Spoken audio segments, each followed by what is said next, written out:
Okay, I think we're ready to start. So good evening, everyone. Welcome to this very exciting event put on by Waterstones Bookshop and featuring a Waterstones Book Prize winner who I'll introduce in a moment. We'll be in conversation for about 40 minutes and then we'll open up for questions, and I'll do my best to cover as many of them as possible. They can be put in the Q&A, but I won't necessarily tackle them in order, so don't feel that you have to rush to get them in. I'm Darren Chetty. I lecture in critical race theory at University College London, and I contributed to the book The Good Immigrant in 2016 with a chapter on racial diversity in children's reading and writing. I also write a column for Books for Keeps, which is a free online journal. I write that with Professor Karen Sands O'Connor, and I'm on the steering group for the CLP Reflecting Realities project, which researches ethnic diversity in children's literature and which is led by Farah Sarouk. Okay, more importantly, Angie Thomas. Angie is an inaugural winner of the Walter Dean Myers, oh, there you are, you've appeared. I'll continue with the intro.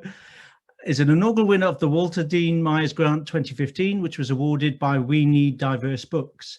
Her debut novel, The Hate You Give, started as a senior project in college and was later acquired in a 13 publisher auction and debuted at #1 on the New York Times bestseller list. The Hate You Give, as I'm sure you know, was adapted into a critically acclaimed film from Fox 2000, starring Amanda Stenberg and directed by George Tillman Jr. Angie's second novel, On the Come Up, is also a #1 New York Times bestseller, and a film is in development with Paramount Pictures with Angie acting as a producer. In 2020, Angie released Find Your Voice, a guided journal to writing your truth, as a tool to help aspiring writers tell their stories. I'm using it every day. In 2021, Angie has returned to the world of Garden Heights with Concrete Rose, a prequel to The Hate You Give that focuses on 17-year-old Maverick Carter. Angie, welcome. Thank are you you. Unmuted? Yes. Lovely to see you. I'm very lucky to be interviewing you. This is now the third time I've interviewed you. So I'm sorry if it's going to be deja vu, and I know how many interviews you've been doing to launch them. Let's start with where you are. I'm in Whitechapel, East London right now. Where are you? I'm in Mississippi, which is in the southern part of the United States. It's a cold, rainy day here, so it's very unsouthern-like right now. We're used to warmer weather, so this is not fun today.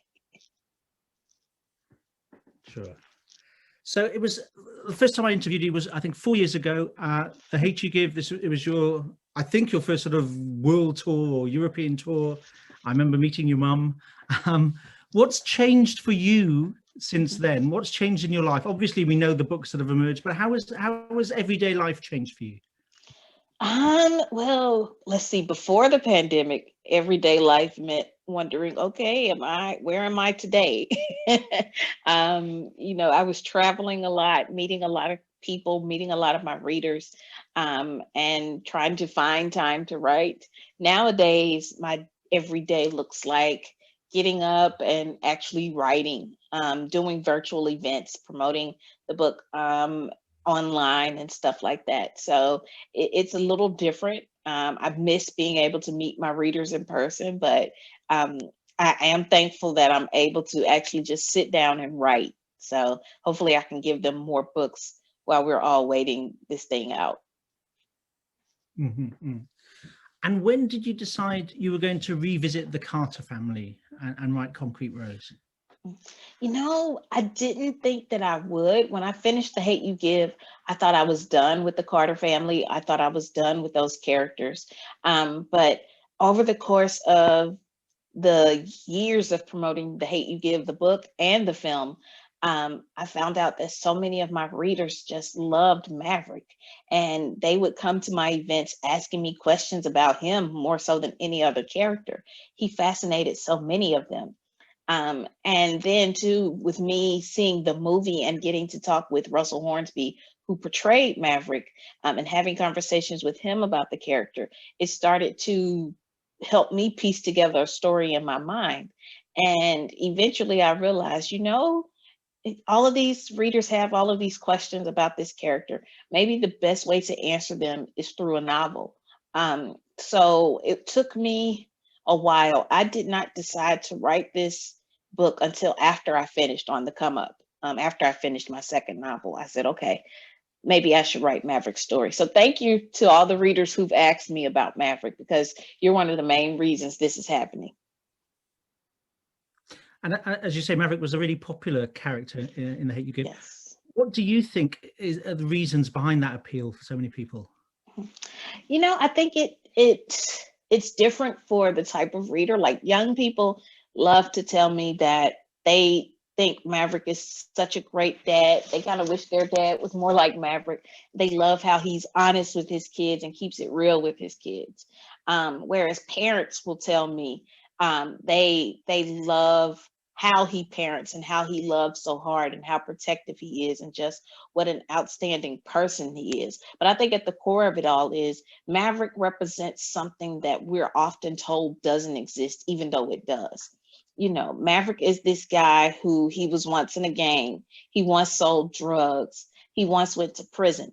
But when you look at him as an adult, he's a great father, great husband, a pillar of the community.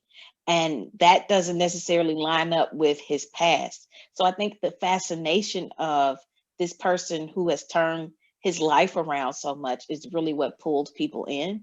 And I think too that people love his realness and his authenticity. Maverick doesn't change who he is for anybody. He has his beliefs, and yeah, he will grow over time. We see in The Hate You Give, like, his ideas of what community means and what it means to stay in the community shift over time, and what it means to be invested in the community, they shift. But at the core is someone who loves and loves hard. And I think that's what pulls so many people into that character. Mm-hmm.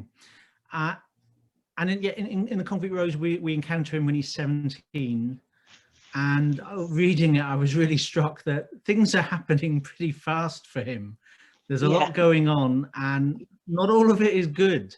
Can you just set the scene a little bit for our audience?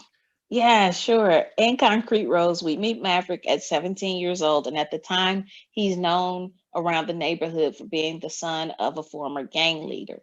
But while his father is incarcerated, his mom works 2 jobs to support herself and Maverick.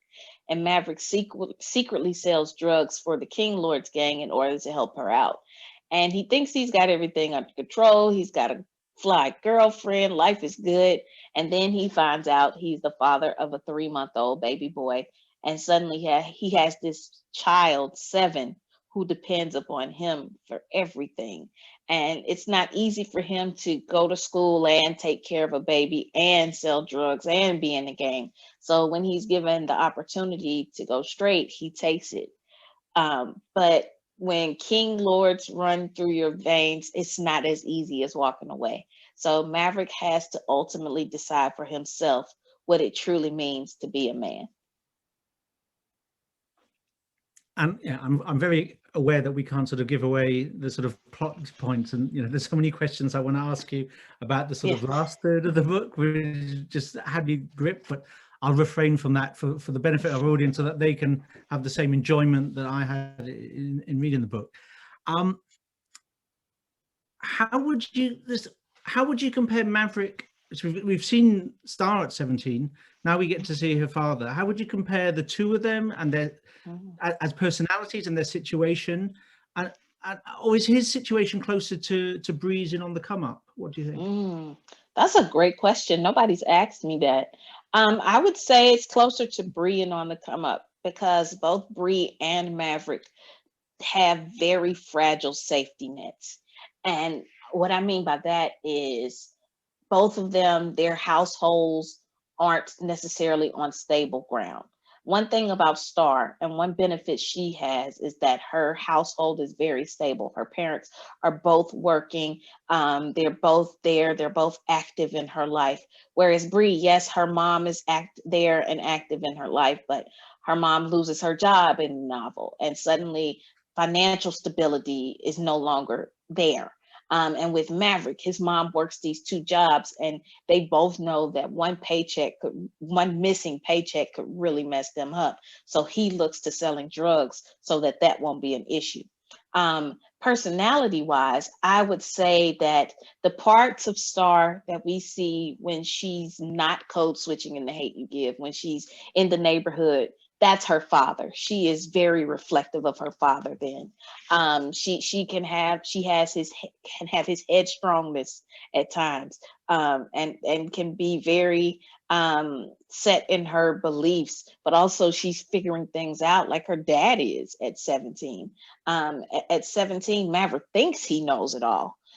He thinks he's got it figured out, but over the course of the novel, he comes to realize, I don't have a clue what I'm doing. I don't have a clue about life. And I think that's in line with Bree as well. So I think Star is what Maverick probably, he gives Star the life he wishes he would have had at 17. He gives her that stability. He makes sure she has those opportunities. He's only able to go to this one school that is under-resourced, and it's failing him and so many other kids as a result, whereas he makes sure his daughter goes to the private school that has all of the resources. So but again, personality wise, whenever Star isn't code switching, she's Maverick, definitely.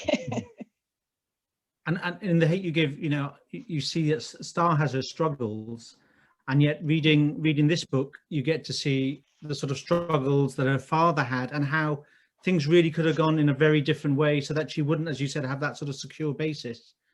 Yes. So what was that a backstory that you had sort of figured out from writing The Hate U Give? How much sort of additional work did you have to do? Because the characters were so rounded in the first book, but presumably you had to sort of dig deeper again to come up with this one. Yeah. I knew the major things. I knew that Maverick became a father at a young age twice. Spoiler alert, but I think everybody has figured that out. If you read The Hate U Give, Star and Seven are only a year apart. So, that's not really a spoiler. I knew that his father went away to prison when he was young. So for most of his childhood, he was raised by a single mother. And I knew that he had a cousin who he was really close with. And I knew also that the previous owner of the store that he later owns, once hired him, and he had a relationship with that gentleman. So those were the main things that I knew. I also knew about King as his best friend, and Lisa as his girlfriend, and Aisha as this very complicated situation. But it was about fleshing those things out. So when we're talking about his relationship with Lisa when they're 17, what does that look like? Who was she at that time, as a 17-year-old kid? What was her head? And where did they clash at times? And where were they alike at times? That also meant figuring out, what did he and King's relationship look like back then? Because we find out in The Hate U Give, they're kind of friends. And it's hinted that they were really closer than they are at that time. So at 17, they were probably at their closest. And it was just about fleshing out those things and figuring out where the story was in the factors, in the threads that I'd already laid down. So it all came together in a way I couldn't have expected. It came together better than I expected. And I'm glad I had an idea of things going in, but I ended up learning some stuff myself in the process. Mm-hmm, mm-hmm.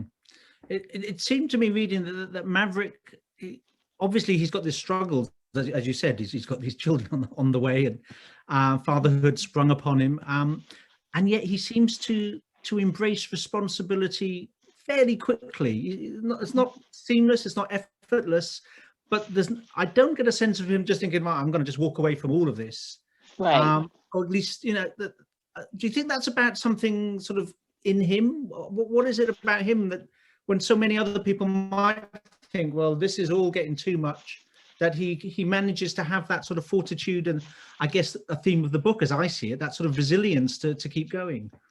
Yeah, that for me was important to show on a much wider scale than just Maverick, beyond Maverick. It was important for me to show this young Black man who steps up and takes on his responsibility. Not saying it's easy, not saying he has an easy time with it, Not saying it's not a struggle, because it is a struggle, but he does accept his responsibility, because so many young Black men do that.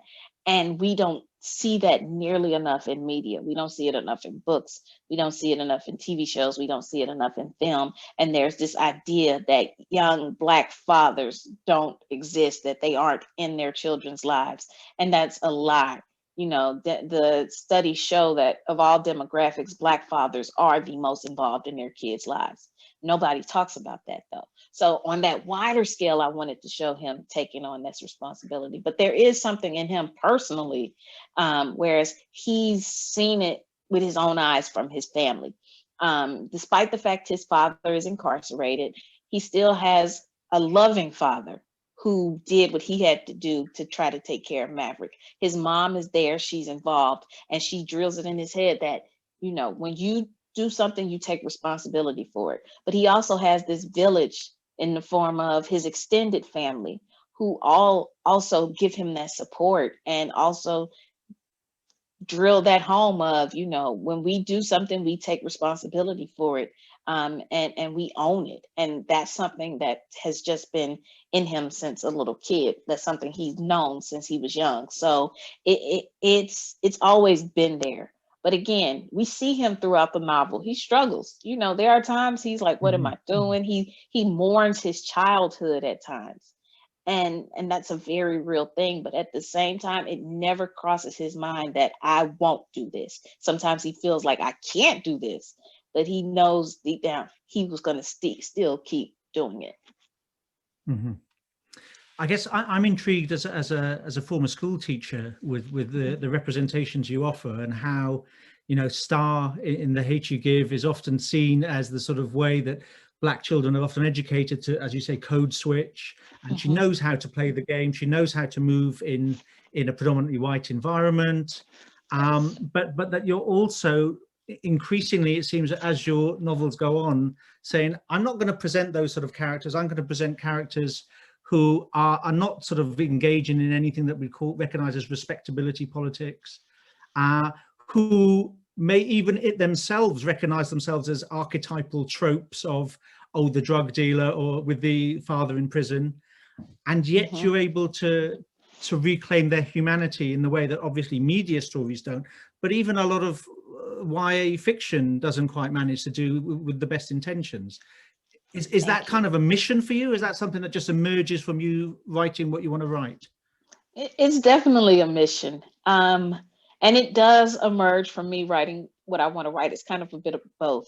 I recognize that so often Black kids of color, are made to feel like they're either too much or never enough, nothing in between. And society makes them feel as if they need to change how they are in order to be accepted. But we see all the time that their authenticity is often monetized. We're talking about kids who come up with different slang terms and this and that. The terms that they come up with now, give it 2-3 years, it's going to be in the mainstream in a commercial, because all of a sudden, oh, it's cool, it's hip. But when it's coming from their mouth, suddenly it's a problem. And this is a form of white supremacy. We could get into a whole discussion about that. But I want to speak to them where they are and validate them as they are. I think that's so important. Unfortunately, we live in a world where in order to make it, at times you do have to code switch. But I still want them to know that their authenticity is beautiful. And I want to reclaim that for them, help them reclaim that. I want to further humanize them, because we see so often, especially with Black boys, the dehumanization of them. They're not seen as people, they're seen as threats first. And if I can write a book about a young man who is doing the stereotypical stuff, he's stereotypically involved in a gang, he's stereotypically selling drugs, but he's a kid who wants to help his mom out. He's a kid who wants to be protected. If we can look at the whys instead of the whats, maybe, just maybe, we can reassess the way we assess people. We can start seeing the world through a different lens. That's powerful stuff. I don't mean that tritely. That really is. Thank you. I wanted to ask something about YA books. I remember the first time I interviewed, I said I don't really read YA, and the look of horror on your face. It's because I taught primary. I've tended to read a slightly younger children's fiction, but I think a common thread often is the way the parents are sort of got rid of by the author. You know, they're either the Harry Potter, they're orphans, or even thinking back to the Wizard of Oz. Well, again, orphan, living with aunt and uncle, and then and that part of that is about them becoming coming of age, them individuating in the psychological, becoming adults in the world. Mm-hmm. I wonder whether that fits for Black characters and for people of color generally, because of course the family is a place of conflict, but it strikes me the family is also a haven in a racist society, that you don't want to simply be, I'm standing on my own against it. What do you think? I agree. No, I agree. I absolutely agree. That's why it's so important for me to have my characters have that family. You know, there's this old phrase that it takes a village to raise a child. And I think Maverick is a prime example of that. He has a village, and that village is his comfort, but it also holds him accountable. It offers him support, but also will criticize him out of love. It doesn't let him get away with anything, but it understands and gives him grace when he needs it. And that's what Black kids need. That's what kids of color need. That's what all kids need. But people act as if Black children are other so often, that in my books, I want them to have that love and that protection and that place in which they are fully accepted. And for me, the family represents that in every novel that I do. And we see how important it is for someone like Maverick to have that support. Whereas you look at a character like King, he is representative of the other take on that African proverb that says, the child who's neglected by the village will burn it down to feel its warmth. This is a young man who's willing to burn everything down because he doesn't have that village. So I wanted to show the importance of that as well, the importance of family. And maybe, just maybe, people will stop assuming that Black families don't exist as well, you know, because they are so important and they look so many different ways. I think all three of my novels show the different ways in which families can look. And again, I guess it's partly my teaching background. I was intrigued by, it's Mr. Wyatt, isn't it, in the shop? Yes, Mr. Wyatt. He is the prototype for adult Maverick in a lot of ways.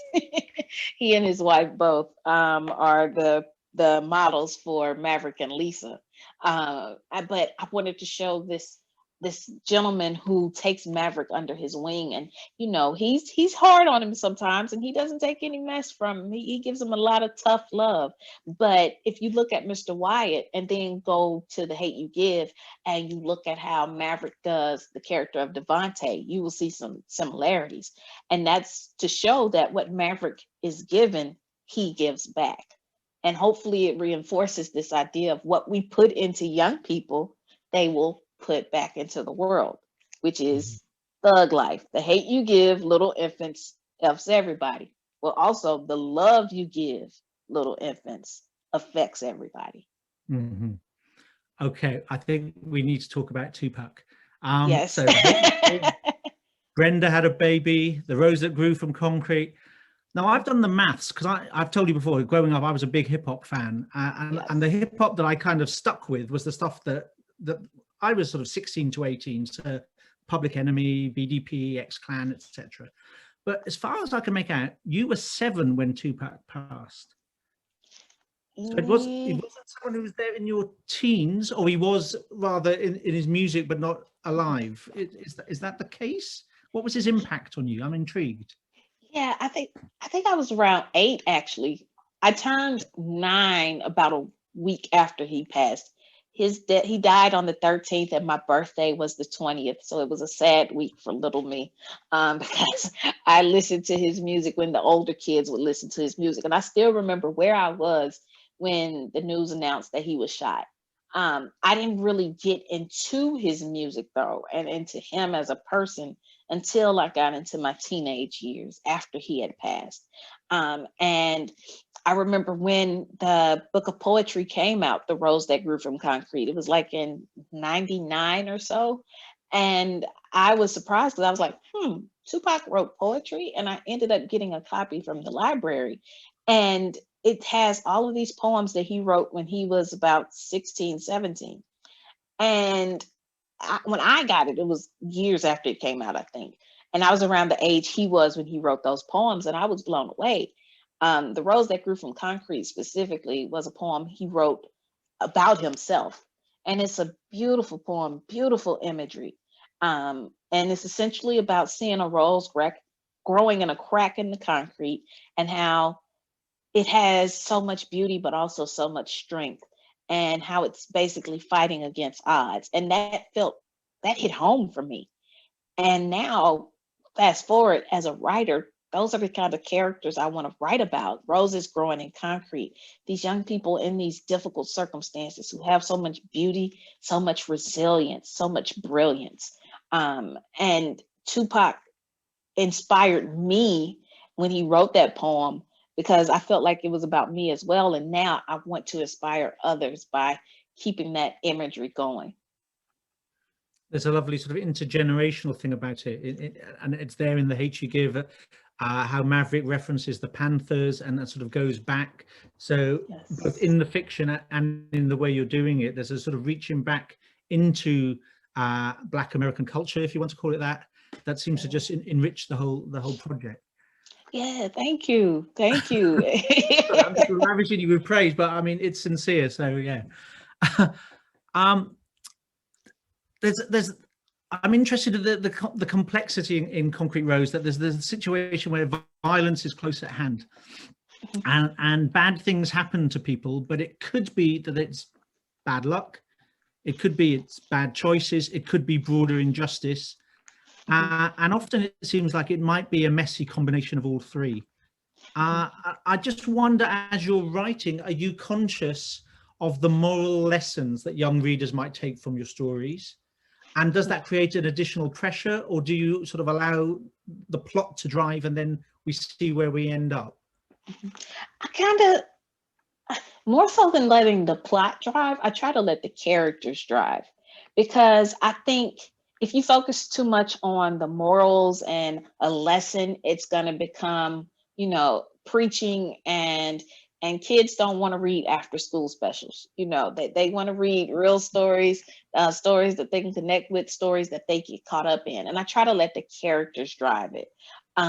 So if I show you this character and I give you some insight into the why they do this, why they are the way that they are, you will get a lesson away with that. I believe you will. So I look at a character like, let's say, King, for instance. In this novel, we get to see some sides of King that, and some things about King are explained a bit more. And I think it will give readers more insight into the why, so that they can understand the what that he later becomes. And then with Maverick too, in his situation that we see in the plot that I'm not going to spoil, where violence does hit home and it hits close, and he feels like he only has one option. And I want to show you the why, so that when you see these young men who are out for blood, you can understand the culture that's around them, what they've been told, what they've been fed, but also maybe think about their hearts and what's in their hearts, and the why they do the things that they've done. I've had a chance to interact with kids who are in juvenile detention centers.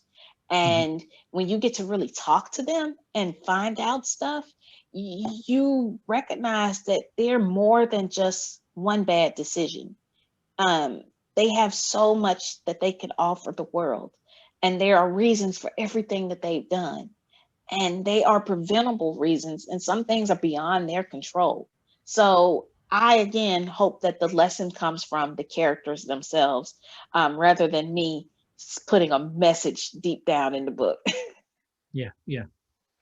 In terms of the material you're writing, so I've already said some before that Star's life, what you've said, correct me if I'm wrong, that it was close to your experience of going to I think it was a predominantly white Catholic college. Is that right?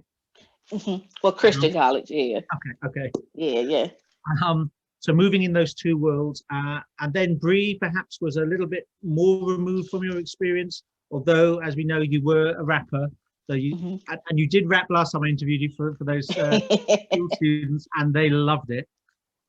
This one, you've actually gone back in time, albeit to a time you were alive, but you've also written a male protagonist. So it seems like you're moving further out in your writing. Is that something, again, that you thought you'd like to do, or has that just sort of happened and now we observe it? It sort of just happened, and it was scary because when you're writing beyond yourself, when you're writing someone very unlike yourself, you want to get it as close to right as possible. I've never been a 17-year-old boy in my life, but I had to write a 17-year-old boy and try to write him accurately.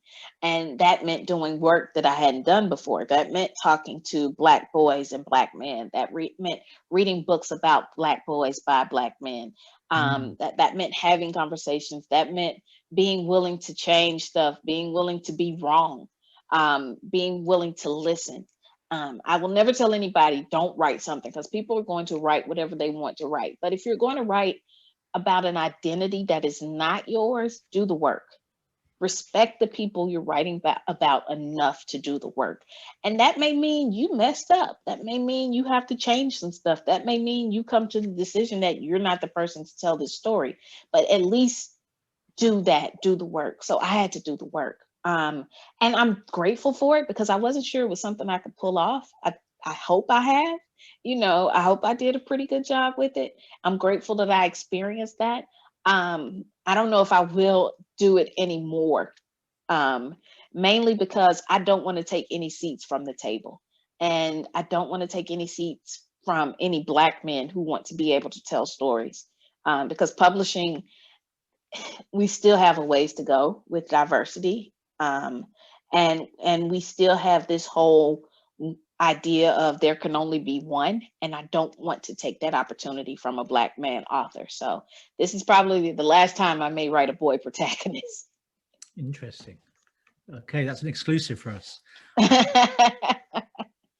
Could we talk about language? The Hate You Give won numerous awards, as I've mentioned in the introduction. And I was one of those people who was rather disappointed that it didn't win the Carnegie Medal here in the UK, because that's seen as a really prestigious one.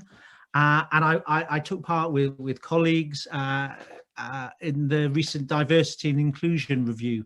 And the specifications of the prize winners was geared towards things like literary language.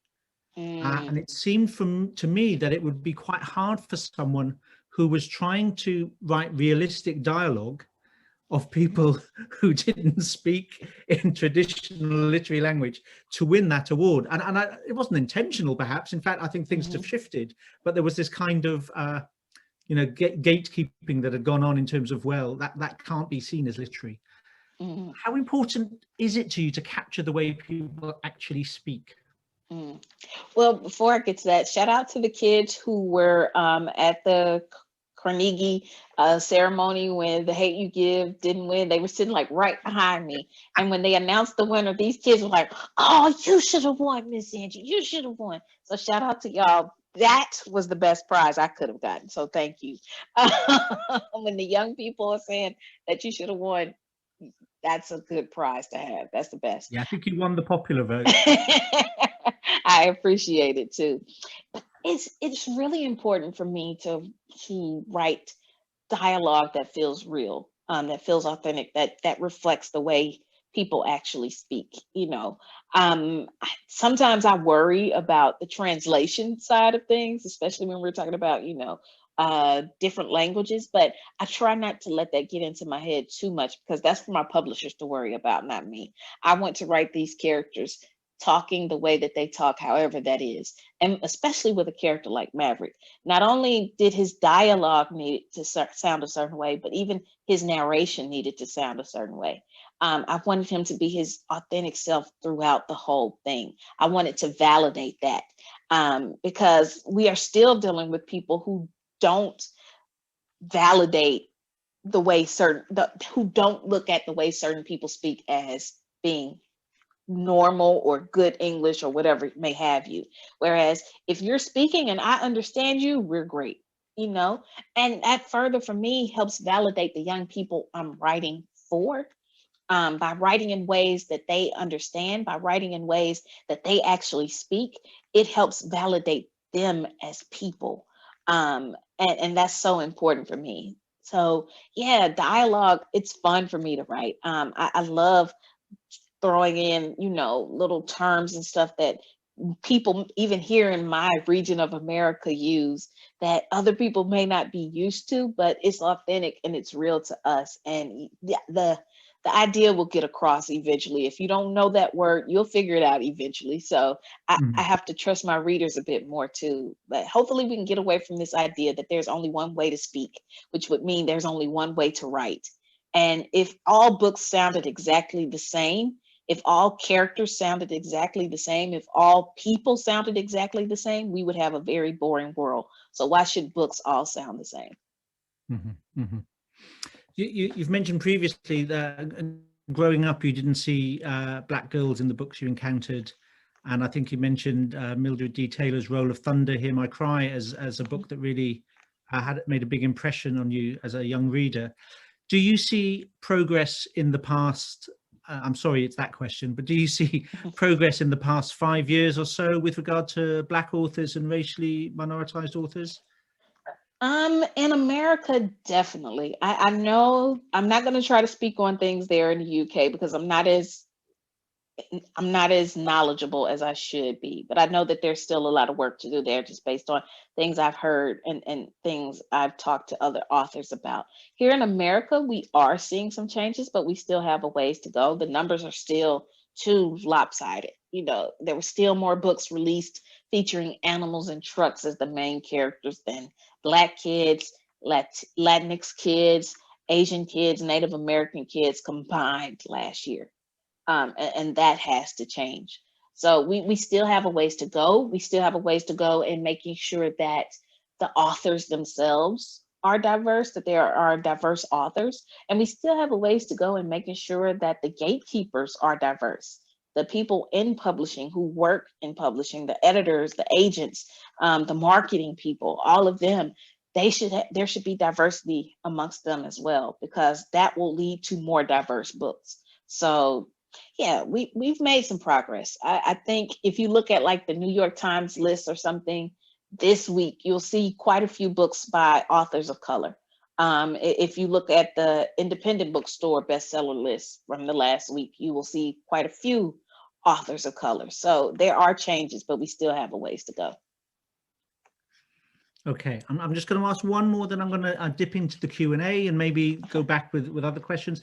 But just to alert the audience, if you haven't written a question and you'd like to, please do. And as I say, I'll do my best to cover. You've mentioned, I was listening to a podcast with Ramesh Ranganathan that you did, I think, a few years ago. I don't know if you remember it. Yeah. You were talking about meeting your audience and how you sometimes meet people who you wouldn't think of as your target audience. I think you mentioned an old woman who told you they like Hamilton. I don't know if you recall. I remember that. What have you've obviously pre-lockdown, you've had so many events and you've had a chance to meet so many readers. What has surprised you and what have you got from those interactions? I know, interactions like that can sometimes be quite interesting. Yeah. With Concrete Rose, there has been a lot of love and from a lot of different places. I've had young people messaging me on social media or leaving comments on my TikTok or my Instagram telling me how much they love the book. I've had teachers, educators telling me how much they love it. I've had older people telling me that they are loving the book. I've had folks who are around the same age as Maverick telling me that the book took them back and they appreciate that, if nothing else. I've had readers from all kinds of backgrounds reach out to me about it. And I'm happy to know that. I'm happy to know that, this book about a Black boy is finding its way into the hearts of so many, The response has been great, and I'm so thankful for that. I think the biggest surprise, though, it wasn't Concrete Rose, but the biggest surprise was about a week or two ago when Dr. Jill Biden, the new First Lady of the United States, said that she was reading The Hate You Give. I was like, oh, you know, made it to the White House. All right. Well, one, I'm glad that we have a First Lady who reads, but but then she's reading my book. You can't beat that. So it's an honor. I sent her some copies of all three books. So hopefully we'll find out if she likes the other two as well. That is awesome. That is awesome. Okay, a few people are asking about Carlos. So Alexandra, I see here, and Casey have questions. I think that they thought that young Carlos seemed very different to older Carlos. Tell us a bit about that. Yeah, young Carlos is very set in his ways. He's very he thinks things are either good or bad, no in between. And young Carlos still has a lot of learning to do. When it comes to Maverick, he sees Maverick as a threat to his sister's future, and he wants to get rid of that threat. And he's still learning. I think there are bits and pieces, though, about young Carlos that we see in old Carlos, especially the disdain for Maverick. But beyond that, he has this idea of, there's justice and there's injustice. And that's how he operates even as a police officer. So, yeah, I think he will go through, I know he will go through a learning period as a young man that we don't see in Concrete Rose. Hopefully we can see in a TV show. That's all I'm going to say. But he has to go through a learning period of recognizing that maybe there are some gray areas in life. Maybe there are some things that aren't as clear cut as I think. Maybe I don't know everything. So yeah, he's definitely a young man with a lot of learning to do. And a slightly more light-hearted question from me than some of my earlier ones. But when you're writing these characters, do you have the same person in mind as when you were, first creating them, or has the film somehow got does Common get into your head when you're writing these characters now? How does that work? I love Common, and I think he did a great job in the film. But like the Carlos in my head from the beginning when I was writing the book is still the Carlos in my head, just younger now. Okay. I still see this kid in my head, this little nerdy kid with a very short haircut, kind of, he's kind of built, but as he gets older, he gets more of a belly, that sort of thing. I still see that kid in my head. So one character though, who was definitely inspired by an actor from the film, is Maverick's father, Adonis. I saw him as Russell. I definitely saw Maverick's dad as Russell Hornsby, because I ended up having a conversation with Russell once when I was thinking about writing Concrete Rose, and he was one of the first people I told that I may be writing a Maverick story. And he was like, well, look, if y'all make that into a movie or a show, let me know. I'll be his daddy. I got you. So ever since he said that he played Maverick's dad, that's who I picture as Maverick's dad. Right. I'm just trying to get in a few more questions from people. Sorry. Okay, so there's quite a few about Star and about Garden Heights, and whether this is a world that you're either. I mean, it crossed my mind. You could go back to Maverick's father at 17, and you could actually trace back a sort of African American history here through a series, or you could expand the world of Garden Heights. I don't know whether you can say anything. I know writers often are very protective of works in progress, but any thoughts you can share with us about going forward, what you might do? Right now, I don't have plans for another book set in Garden Heights. I kind of hinted at it a question ago, that we're possibly talking about a television show. That's something that me and George Tillman, who directed The Hate You Give, have been discussing. based on Concrete Rose. There's so much story that can be explored there with Maverick, with Lisa, King, Aisha, that it would definitely give us a show, and some of the minor characters as well. So that's possible. But right now, I don't have plans for a book. I'm working on a middle grade fantasy novel right now about a little 12-year-old Black girl. And the code name for it is Literal Black Girl Magic. So I'm really excited about that. As a kid who grew up reading Harry Potter and then later Percy Jackson, it's fun to be able to write a story about a Black girl and her magical adventures. So I'm excited about that. That's where my head is creatively right now. Yeah. So this is actual magic fantasy sort of stuff. Yes. Is that right? Yes, actual fantasy, actual magic. It's about a young Black girl who lives here in Jackson, Mississippi, who comes from a long, long line of magical Black folks who are descendants of slaves who escaped to freedom using magic. So I'm very excited about it. As am I. I know what a huge Harry Potter fan you are, and I've always been rather alarmed at the lack of Black students at Hogwarts when there doesn't seem to be any racism keeping them out. I can't quite figure out what it is. Yeah, that's great. That's great. I know I'm harsher on it, perhaps because it's set in the country I live in, and it just that little bit closer. I'm with you. I, for the longest, thought that Hermione was Black, and so I was very disappointed when I saw the movie. But you know what? It's okay. I just want to give Black kids and other kids this opportunity to see Black kids in that kind of role and that kind of light. So I'm really excited about it. Okay, question from Alex Long. We touched on this a little bit, but how was it different writing from a male perspective? It was definitely different, for about 6, 7, 8 months there, I was in the head of a 17-year-old boy, and it was an interesting place. But it was different, but then it wasn't at times. I had to check myself on how different I thought it would be, or how different I was going to approach him at first. And I had to talk to Black men about this. There were times where I was like, should I let him show emotion? Because so often boys are told, suck it up, don't cry, don't this, don't that.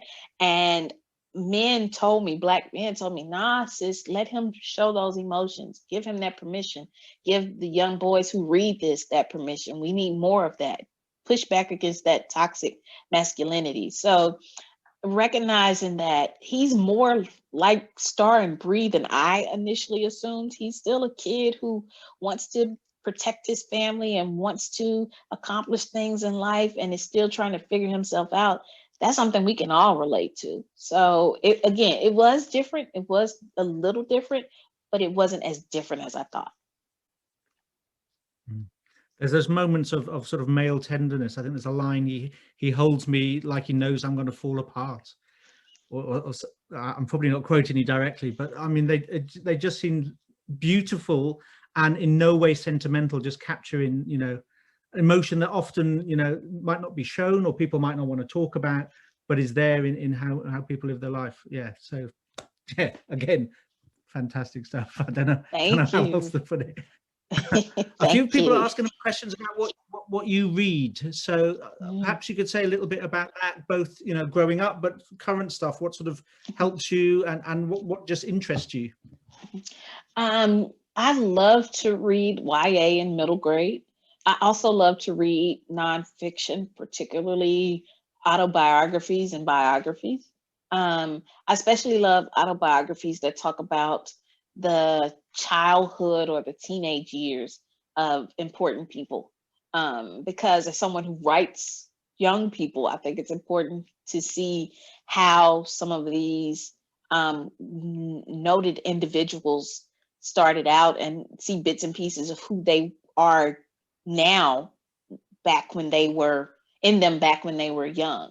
Because that's what I try to do. I try to write young people who have the potential to change the world. Because the young people who read my books have that same potential as well. So, I read Michelle Obama's autobiography. I became radicalized by the autobiography of Malcolm X. So, I've read I let's see, I read Emmett Till's mother's autobiography. So different people from different walks of life. I love reading autobiographies. Right now, I'm reading quite a bit of middle grade and quite a bit of fantasy since I'm writing middle grade fantasy. And I'm a firm believer that whatever you're writing, you should read. If you want to write, read and read what it is that you want to write. So I just finished, well, not just finished, but I recently reread Amari and the Night Brothers. It just came out about a week or two ago by B.B. Alston. Wonderful middle grade fantasy novel. I just read, I'm going to plug my friend's book. It's right here behind me, if I can get to it. I just read the new Shuri book by Nick Stone. Awesome book. I also have been reading Tristan Strong Punches a Hole in the Sky and Tristan Strong Saves the World by, oh Lord, I know my boy's name, Kwame Mbala. So yeah, I've been doing that. I've been reading a lot of those lately. Fantastic. I was taking notes there. So that's more for the to be read pile. Great. Yes. People are also asking about the music you listen to. So obviously we've talked about Tupac being a big part of your writing, but do you listen to music as you write or whilst you're in the process of creating, and what sort of stuff? I usually listen before I write, because if I listen while I'm writing, I will start writing the lyrics. That's not good. But with Maverick's book, music played a huge role, not just Tupac's music, but music in general. Hip hop is a historical archive. So if you want to know how people were dressing back in 98, 99, listen to hip hop. You want to know what kind of slang they were using, listen to hip hop. What kind of cars people were driving, listen to hip hop. What people were into, hobbies, all of this, listen to hip hop. Rappers talking about going to the mall, stuff like that. So I relied on hip hop from that era so much. So beyond just Tupac, I was listening to like Master P and No Limit Records. I was listening to Outkast. I was listening to Cash Money Records. I was listening to old Lil Wayne. I was listening to R&B stuff like Genuine and Usher and TLC, all of these different artists from the 90s.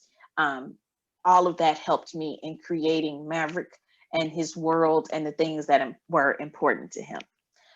So with each book, the playlist is different. Like right now, I'm listening to a lot of Missy Elliott because I feel Missy has a fantastic feel, and Outkast and Janelle Monáe. I've been listening to them. I also like to listen to a lot of newer stuff. So, I listen to Migos. I like Migos. I listen to Cardi. I listen to Meg. I always listen to Beyonce. So I think I've put my playlist out there. If anybody wants to check them out, I'll probably have to retweet it after the You've got a event. Spotify playlist, haven't you? Is that right? Yes. I have several for like each book, and they always last at least a day. Okay. And so it's Angie Thomas, I think, on Spotify if people want to check out and get more precise list. Okay, I just want to dip into a couple more questions, if that's okay. Sure. Quite a few are about revisiting characters from Garden Heights, but I think you've probably covered that and said for the time being that's not on your agenda. Okay, Alex Green asks, are any of your characters based, this is always one that writers have to negotiate carefully, are any of your characters based on people close to you? And if so, how do you transfer that person into a character? That's a good one. I take maybe little bits and pieces of people that I know and put them into my characters. So like I took bits and pieces from my mom to make Maverick's mom. That tough love, that's my mom. That's her to a T. But I also took bits and pieces from different cousins and stuff to make Maverick's cousins. So I think when you're basing characters on people, you can do as much and as little as you want, because rarely do people recognize themselves when you write them in a book. Very rarely.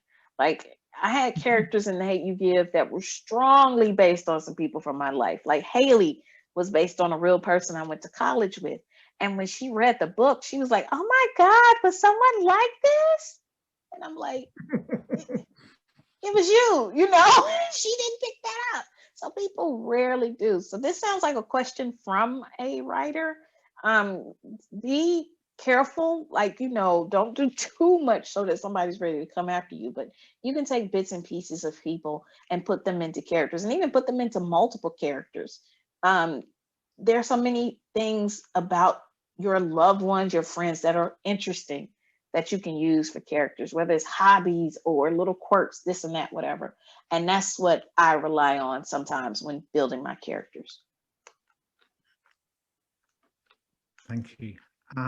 Sorry, it's really, I'm trying to multitask, and that is not a No, you're strength. good.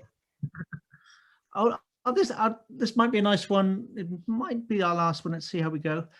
Michelle Waghorn asks, which of your characters was the most fun to write? Or is that too much like a which child do you love most question? You mean the three main characters, or if it's like a side character? I guess you could take it, any of the characters you've come up with. Are there ones that you really just like, oh, great, they've got a scene now? Yeah, there's one in Concrete Rose that always got a kick out of me. His name is Peanut. And Peanut likes to come up with words and phrases. And that was so fun to write. Like, I think we all kind of know a Peanut. They may not be as outright about it, but there's someone that you may know who tries to sound smarter than they actually are. Peanut just takes it to a whole nother level, comes up with words, and you're like, what? You know, so that was so fun. I actually had someone do a review of Concrete Rose on Instagram, and they tagged me in it, and they did part of it trying to sound like Peanut, and it was the funniest thing in the world. So Peanutisms, they were fun to write. Maverick was probably my favorite of the three main characters to write, and I do feel like a bad parent saying that, but of the three, I think he was my favorite to write. But I think it's more because of the circumstance than anything. I wrote that book a lot during 2020. So if nothing else, transporting into 98, 99 was an escape. There was no pandemic. There was no president on Twitter. There was no COVID. There was no social distancing. There was no social media.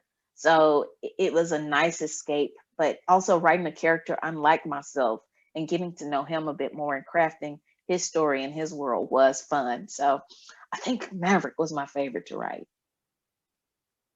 Interesting. Especially as you said, it was like the sort of furthest you had to journey in a sense. Yeah. Okay, here's one from a teacher. I've got to keep space for the teachers. As an English teacher, Katie Ryan asks, what do you as an author want students to take away from your books? When I think of the Black kids who read my books, well, first let's go to when I think of the kids who look at these characters and don't see themselves, the non-Black kids, I hope that they start looking at Black people and recognizing their humanity more in a world that often doubts it.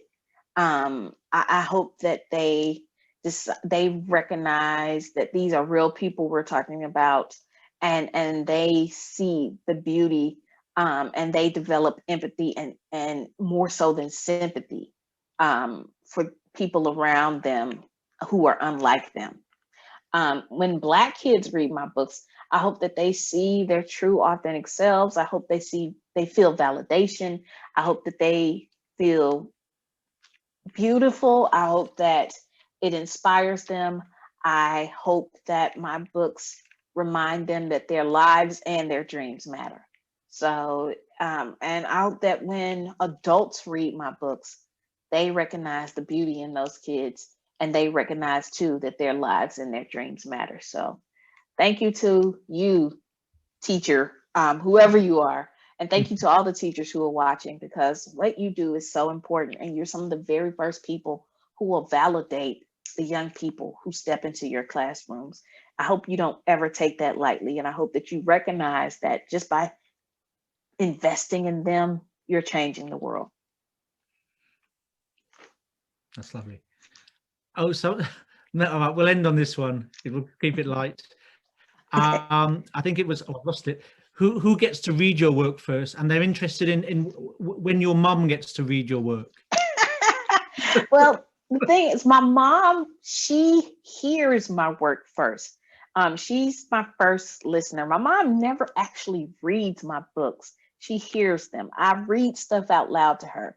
Like every time after I do a chapter, I will be like, hey, Mom, let me know how this sounds. And I read it out loud to her, no matter what she's doing. She could be at the kitchen, starting a meal. She could be watching TV and she'll turn the TV down and she will listen. And it helps me by reading it out loud in order to craft the dialogue, because when you're saying something out loud, you can tell if it sounds okay, if this actually sounds like something the character would say or not, if it sounds like the way people speak. But it also helps me because my mom, her face does not hide how she feels. Her face will tell you how she's feeling like. And so I can tell by her reactions, even if she doesn't say anything, I can tell if a chapter is going well, if I need to change something, if it's boring because she looked like she's ready to go to sleep, I can tell. So she's the first person to hear my stories, and the best critic I could ask for. So it sounds like you really trust her judgment on how she reacts. I do. She won't sugarcoat for me because she'll be like, you sure that's what you want to do? But if she's into it, like there's a chapter from Concrete Rose, one of the first chapters, where Maverick and his mom take Seven home for the first time. And Maverick is upset because because the baby is probably going to be sleeping in his room. And he's like, but he's going to keep me awake. And so my mom reacts and she goes, who else is he supposed to keep awake? Huh. And I ended up writing that line for Maverick's mom. I was like, you know what? That's how his mama should react. So she helped me a lot. She doesn't realize. So if you read it aloud, to a very animated person, you may get stuff that you can actually put into the book. That's just a little tidbit. Awesome. Yeah, I've heard of reading your work aloud being useful, but to read it, to someone who's then going to add the next line just seems like quite a luxury. Okay, I think we've run out of time. I'd like to thank all the audience. I've done my best to reflect as many of the questions as possible, but most of all to thank you, Angie, for, as always, being so generous with your answers. I've always said to you, whatever question I ask, if you want to pass. You never pass. You've always got something to say. You're thinking in real time. It might be that my questions aren't original, but nevertheless, you always make me feel as if they are. So thank you for that. They are. Thank you. Thank you. It's always a pleasure. I can't wait to see what you produce with the Black Girl Magic project. But in the meantime, and I've only got the advanced reader copy, so that's not the best cover. Maybe you can hold it up. Do make sure, everyone, that you check out Concrete Rose. It's unlike anything I've read before in its ability to do the stuff that often I think people get very concerned about introducing young people to. I think of all the anxiety around hip hop in the 1980s, and it does that, and it humanizes people, and it tells a story that will stay with you. It certainly has for me. So thank you, Angie, and thank you once again for the interview, and all the best. Thank you. Thank you, everyone, for joining us. Have a good evening.